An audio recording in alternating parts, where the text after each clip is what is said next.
Will You Make a Bet with Death, November 10th, 1942. A gambler makes the ultimate wager, his own life. Plays on the deal with the devil folklore tradition. The personification of death as a gambling partner was a popular motif.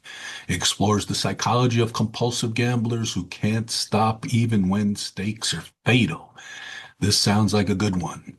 Will You Make a Bet with Death? Watch it now.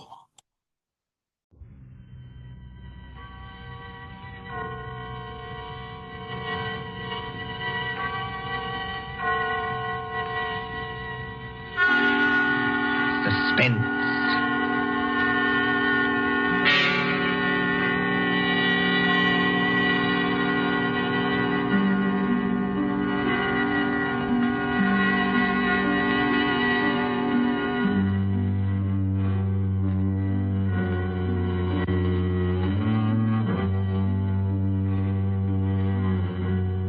The thrill of the nighttime, the hushed voice and the prowling step, the stir of nerves at the ticking of the clock, the rescue that might be too late, the crime that is almost committed, mystery and intrigue and dangerous adventures. We invite you to enjoy stories that keep you in suspense.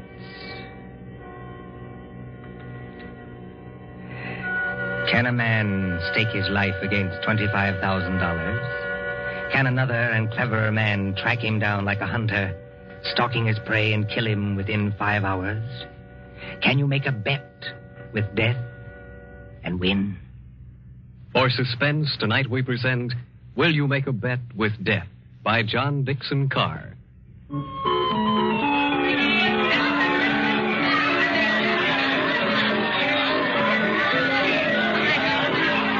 Coney Island on a summer day.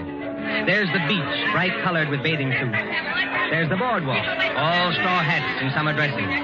There's the Ferris wheel and the roller coasters. There is all humanity eating hot dogs and having a good time. And over there, beyond that souvenir shop, is the haunted mill. You get into a little boat. You float through a narrow tunnel into the dark while witches scream.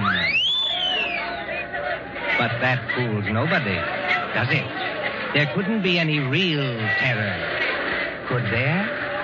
While the bands are playing and the crowd goes by and... Ladies and gentlemen, a unique attraction. It hurts me to see you stand there and miss this. Only 10 cents, 1 dime, the 10th part of $1 to go through the old haunted mill and get the thrill of your lives. An overstatement, if you ask me.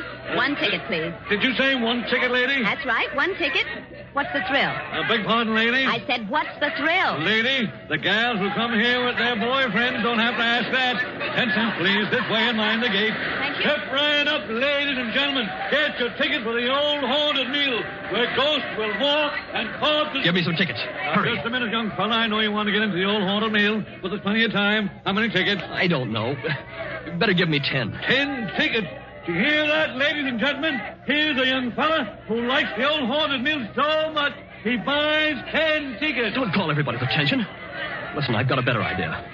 Whatever boat comes after mine, Yeah? I'll give you an extra $1 to send that boat through empty. Now, what's the matter, son? The cops ain't after you, are they? No. It's nothing like that. Will you do it? Well, money talks, young fellow. Okay, go ahead. Isn't there an empty boat here? Well, really? You've got such a great objection to riding in the same boat with me? Oh, I'm sorry. I didn't mean that at all. Don't misunderstand. Then you'd better get in if you want to go. This boat's starting to move. Yeah, I better sit down. You certainly had. Look here, I want to apologize. That's quite unnecessary. This place is rather childish anyway, isn't it? Yes, isn't it? But I've seen everything else, so I may as well see this. Here we go in the dark. Oh, What was that? One of the ghosts, I imagine, from a machine. It sounded like him laughing. There isn't anybody in the boat behind us, is there? Oh, I can't see. It's pitch dark. Listen, Miss... My name is Andrews, Betty Andrews. If it's customary to exchange names in a place like this. Mine's Pendrell. Bob Pendrell. Did you say Pendrell? Yes. Do you know it? Oh, no, not exactly. It's an unusual name, that's all. I don't want you to think I'm out of my mind. though I very nearly am. But I've got 5 hours to go. Just 5 hours. At the end of that time, either I'll have won $25,000 or else... Or else? Or else I'll be dead. You know, I wish I'd kept you away from this boat. Well, there's nothing to get alarmed about. For you. I can't tell you much, but I had to tell somebody that or I'd have started yelling. There's just one other thing. Is there? In these places, they've usually got little dim-lighted rooms along the way. Yes, Exhibits. boats and things. Yes. Well, when we come to one, I'm going to get out of this boat and hide there. Just don't get alarmed, and don't tell anybody when you go out. Why should you do that? I think I see a light ahead. Well, there is a light, but... Dim, too. That's all to the good. It's... Yes? We're coming around the corner. Look, I'm going to have company when I get off. A waxed dead man on a pile of straw. Oh, I hope I can stand these noises. Goodbye, Betty Andrews. I wish we'd met at a different time. Mind the boat! Here, what are you doing? Getting out, too? Don't be an idiot. What's the idea? You need looking after, Mr. Pendrell. And if we must hide, I suppose this is as good a place as any. I won't have it. Quick, quick. There'll be more boats along. Over behind that dead man on the straw. He'll hide us. Hurry. Well, Now, Mr. Pendrell, in the queerest place I ever get into, please tell me what this is all about. I can't tell you. You said it yourself. If you don't tell somebody, you'll go crazy. Maybe you're right. It's against the strict terms of the bet. But this is the last day. And I tell you, I can't hold out any longer. Lower your voice. There's a boat coming. I wonder if you ever heard of my stepfather, John Destry. Yes? I imagine everybody has. He's a millionaire, and I'm not. I'm just a chemist, an analytical chemist. Not very successful. So if I'd had time, if I'd had money, I might have worked out a process that would have, well, I think it would have helped in the war. But he's got money. Yes, he's got money. Well, my mother died years ago. This Destry's a big, white-haired, fine-looking fella. You'd think butter wouldn't melt in his mouth. He's got an apartment in the East 60s, secretary, I never met her, valet, cook, that kind of thing. Well, he used to invite me there. I wouldn't go. Then he got hold of a book I had to have, a German work on chemicals. So I went.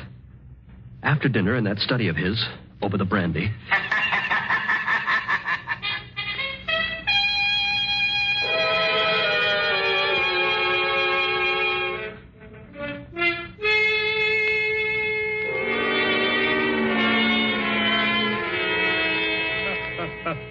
Oh, my dear Robert, you're quite welcome to the book. Don't mention it.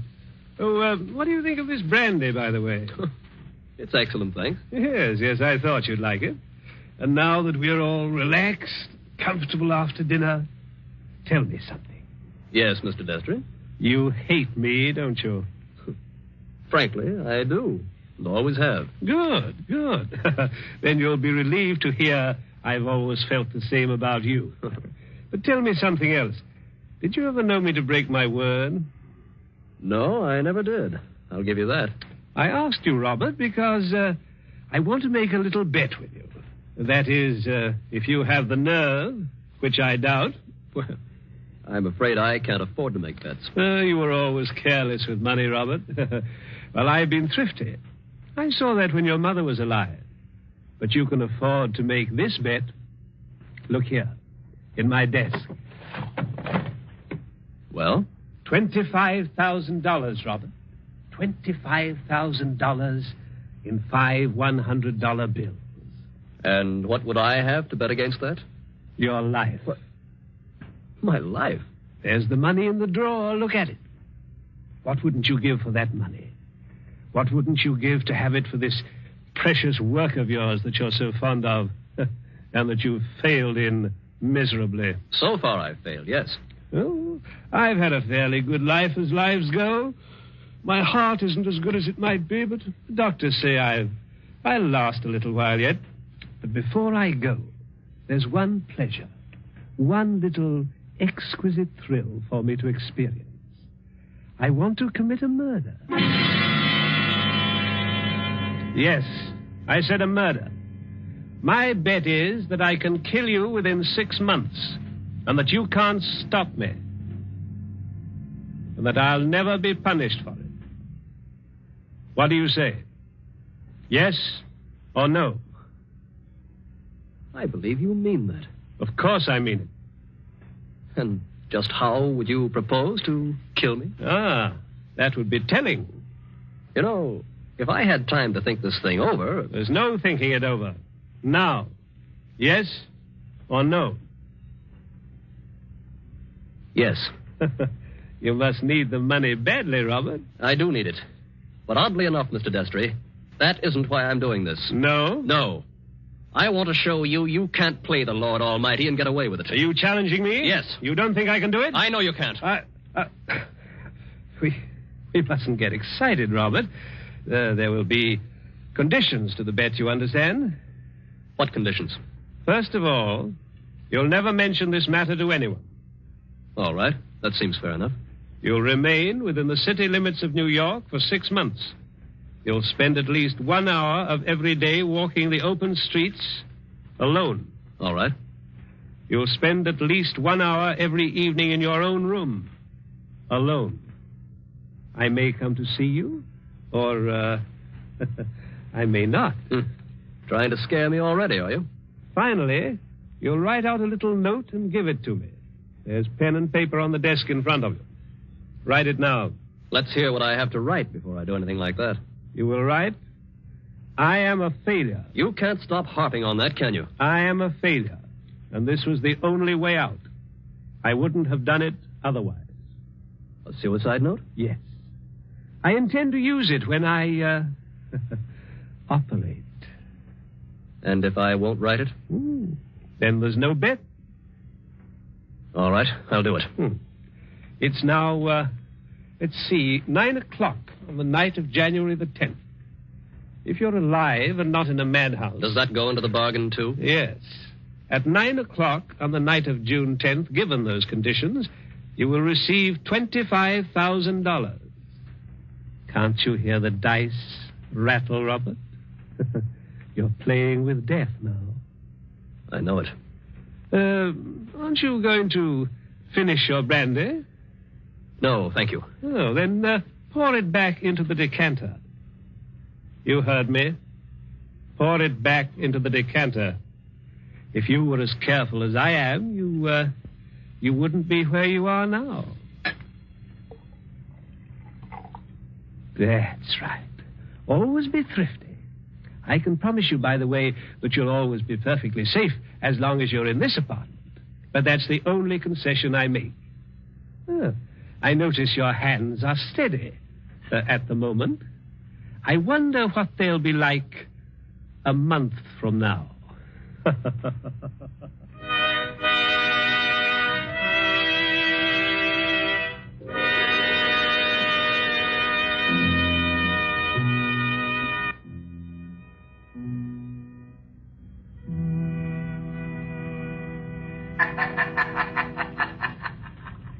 So you were fool enough to make a bet with John Destry. Listen, Betty, I want to tell you what else happened the same night.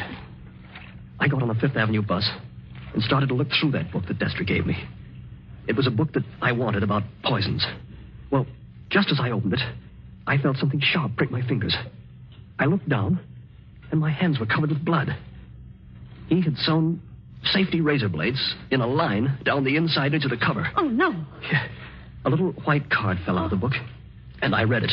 It said, "See how easy it is to take you off guard? Those razor blades aren't poisoned, but they might have been.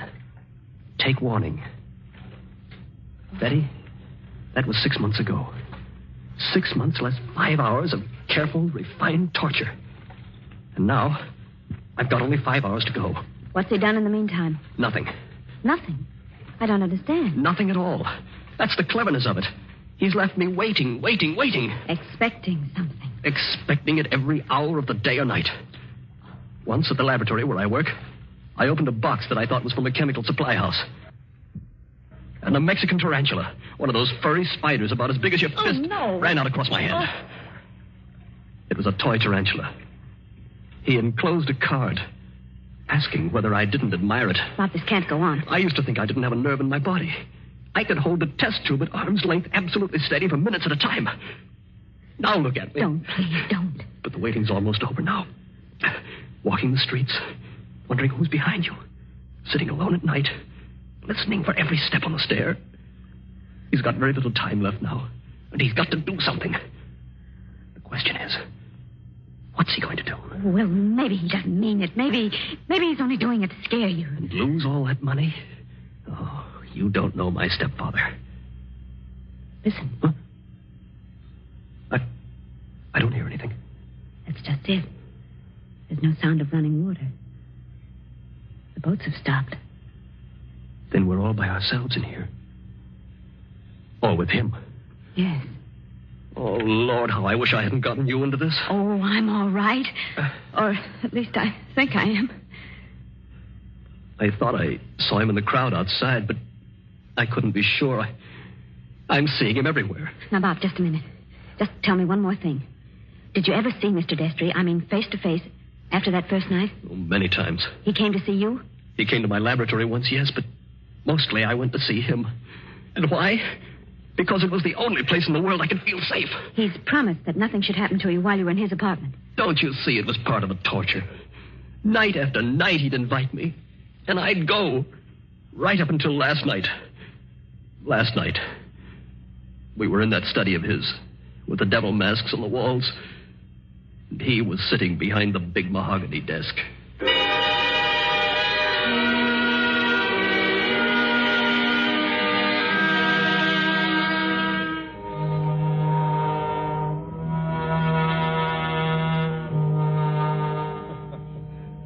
My dear Robert, I'm pleased and even touched to have you here on the last night before you... Why don't you say die and get it over with? Oh, well, let's not say die. No? The clergy contend that we never die. We only change. Now let that be a consolation for you. Must you be going so early? There's that 1 hour at home rule to our bet, if you remember. I remember. You're keeping to the rule. Yes, and I mean to beat you at this if it's the last thing I ever do. The last thing I ever do. That's an unfortunate choice of phrase, Robert. My boy, you haven't a chance. Something's going to happen to you within the next 24 hours when you least expect it. Will you answer me one question? If I choose. Have you decided how you mean to kill me? I decided that 6 months ago. And you still think you can get away with it? It's a method which has never been known to fail. I give you my word of honor on that. Is it sudden? Yes, and no. Wouldn't you like to know what it is? Good night, Mr. Destry. I think I'd better be leaving. No, my dear boy, you mustn't go yet. Sit down. Pour yourself a glass of brandy. No, thanks. Then perhaps you wouldn't mind pouring me a little. My doctor allows brandy, though I'm forbidden spirits. I notice your hands are shaking quite a good deal. They weren't like that 6 months ago, were they? No. You were full of confidence then. Oh. And it grieves me to see you waste tobacco by lighting a cigarette and putting it out immediately. Oh, it's no use lying to you. But I'm going to beat you just the same. You wouldn't like to back out now? After what I've been through? You'd still have your life. I'll keep it, thanks. That's very unwise of you, Robert. Still, you must decide. Oh, I was expecting my secretary a little later to dictate some letters. But now, I think I'll leave her a message that I've gone to bed and turn in myself. Tomorrow is likely to prove an interesting day for both of us. Here's your hat, here's your briefcase, and let me wish you a fond, peaceful, and happy good night.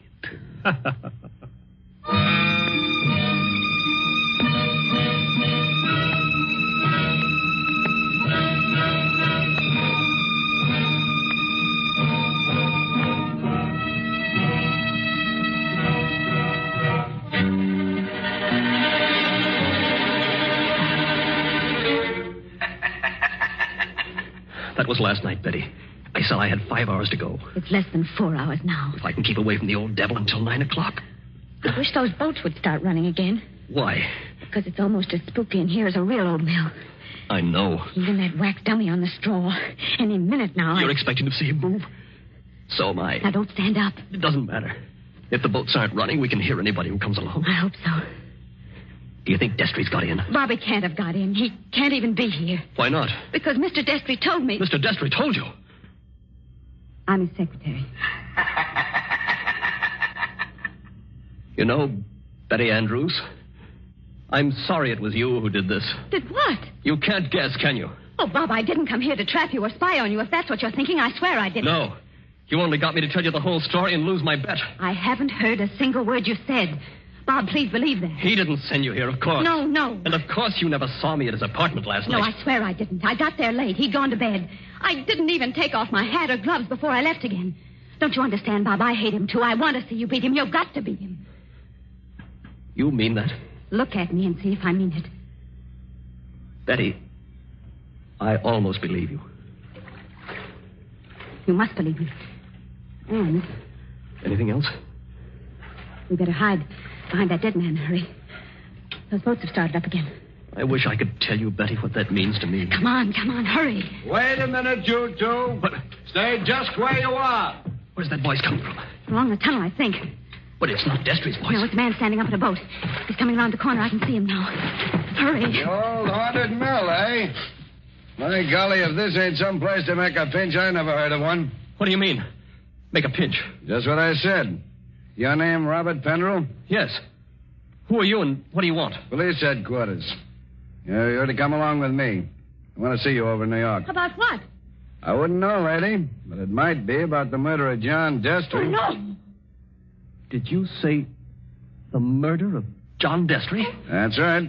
Somebody poisoned him last night with mercury cyanide. I wouldn't have got you at all, maybe, if the barker outside there hadn't thought the cops were after you to start with. Betty, Yes, Bob? he's beaten me. He hasn't beaten you. Oh, yes, he has. And I know now the weapon Destry was going to use in killing me. What weapon? It never fails. The electric chair.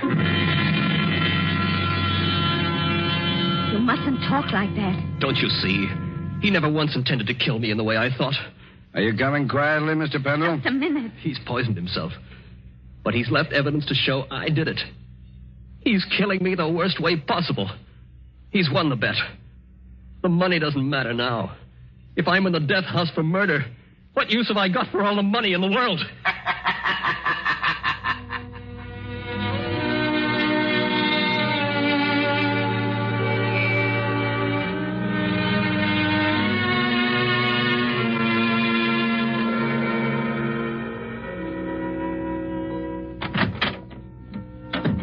Pendrell, let me introduce myself. My name's Mullen, Inspector Mullen. It's a pleasure to meet you, Inspector. It's a pleasure to be safe again. I've had you brought here to my office for a little quiet talk. You're in a jam, son, and I want you to realize how bad it is. You think I don't realize it? John Destry was poisoned with mercury cyanide administered in a glass of brandy. And only my fingerprints were on the glass besides his own. I can guess. Mr. Destry's body was found this morning lying behind the desk in the study. There was an empty glass with traces of brandy and cyanide. Now, we haven't had the full autopsy report, but the smell of that stuff is pretty distinctive. Tell me, you're a chemist, Mr. Pendrell. That's right. The boys find that 8 grains of mercury cyanide are missing from your laboratory. Where he visited me a month ago. And in your briefcase, which you took away from his apartment last night... He handed it to me. I remember. We found over $1,000 in cash. Now, take a look at this note. You ever see it before? Well, yes. I wrote it. You admit that? Yes. It says, I was a failure, and this was the only way out. I wouldn't have done it otherwise. Where did you find it? Torn up in little bits. You started to write a confession, and then you couldn't face the consequences. But you shouldn't have left the pieces behind. You're intimate, my boy. Unless... Unless what? Now, if you'd like to confess here and now, and maybe we did a little deal about second-degree murder... Oh, Inspector, why bother to string me along? What do you mean, string you along? There's no second-degree murder on a poison charge. It's the death house and nothing. He saw to that. It's too bad you had to go and kill him, son. Didn't you know he had an aneurysm? A what? Fatal heart disease. He said that he had heart trouble, but... Heart trouble. His doctor says he couldn't have lived 8 or 10 months anyway. And you might have got something in the will. So that's why he did it. Did what? Killed himself. You still stick to that crazy story you told the boys? He's going to kill me, isn't he? With 3,000 volts of electricity. Inspector Mullen. What are you doing here, Sergeant? Didn't I say I wasn't to be disturbed? All the same, Inspector, I thought I'd better do it. There's a young lady here, a Miss Betty Andrews. I think you'd better see her. I'll see her when I'm good and ready. And I think you'd better see her, Inspector. We've just heard from Mr. Destry's lawyer. Well? He said that young fellow there, Mr. Pendrell, inherits $25,000 in Mr. Destry's new will. Did you hear that, son? Do you see what you'd have gotten if you hadn't gone and killed him? He was keeping his promise, that's all. A fine lot of good it'll do me now. But look, Inspector, I've just talked to the medical examiner, and he says there's no poison in Mr. Destry's body. Say that again? There's no poison in the old man's body. Somebody's kidding you. An empty glass with the smell of mercury cyanide and a dead man with a congested face behind the mask? What did kill him then? Well, if you'd like to listen to Miss Andrews, Inspector, she's right here now. I think you'd better listen, Inspector. I've been trying to tell you all afternoon. Go ahead, Miss Andrews. I've been over and over it. But until they got the medical report, nobody would listen. Can you tell us what killed John Destry? Yes. Poison killed him. But the sergeant's just been saying there was no poison in the body. Inspector, will you listen? I was at Mr. Destry's apartment late last night. Well, so what? You didn't kill him, did you? The servant said he'd gone to bed. So I looked into the study to see if there were any instructions. Was Mr. Destry dead then? I don't know. I couldn't see his body because it was hidden behind the desk. I didn't even learn he was dead until late this afternoon. But I did see a full glass of brandy. A full glass, did you say? Yes. So I picked up the glass and poured the brandy back into the decanter. That's what he always made us do. And I didn't leave any fingerprints because I was still wearing my gloves. And that was the same glass you later found empty. But you still are not telling us what was the poison that killed John Destry. It was the poison in his own system. He worked out this plot to convict Bob Pendrell. Only just as he stretched out his hand to drink the cyanide... Inspector, I think I see it. It was his last great hour. He couldn't resist such gloating as he'd never known before. That's it. His heart wouldn't stand it, and he fell dead behind the desk. And I think, if you study the expression on his face, you'll find he died laughing.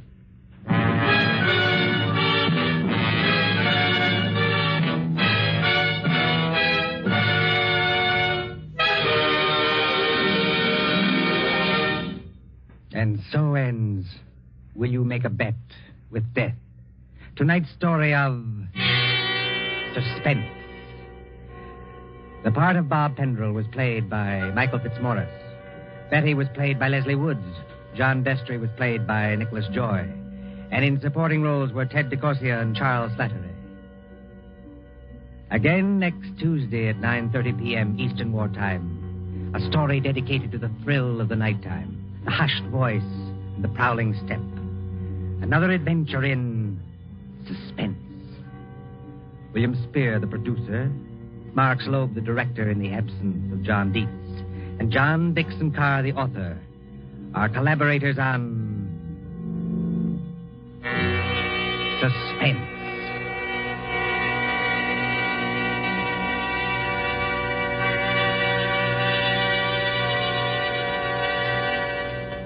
This is the Columbia Broadcasting System.